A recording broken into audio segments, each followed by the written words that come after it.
Kapag sumasakit ang ulo mo, iniisip mo bang kape lang ang kulang? O may iba na siya? Charot! O baka may ibang seryosong dahilan. Hello mga kabayan! Ako po si Dr. Audrey, isang general practitioner dito sa San Lucas Medical Center. May iba't ibang uri ng sakit ng ulo. At mahalagang malaman natin ang bawat isa para malaman natin ang tamang lunas dito. Ang una, ang tension headache.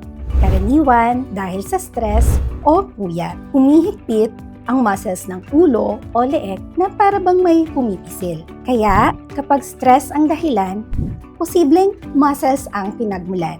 Pangalawa po, ang migraine. Mas matindi o kadalasang nasa isang side lamang.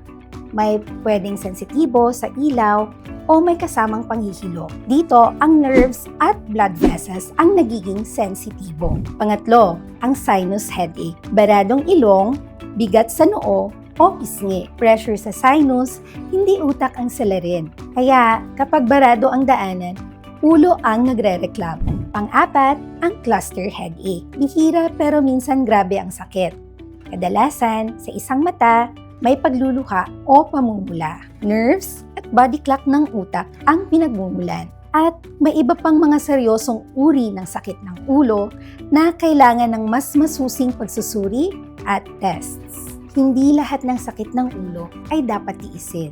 Kapag paulit-ulit, mas mabuting siyasatin. Sa San Lucas Medical Center, inuuna namin ang mas malinaw na pagsusuri para mas maayos ang ating gamutan. Sa San Lucas, aalagaan ka namin.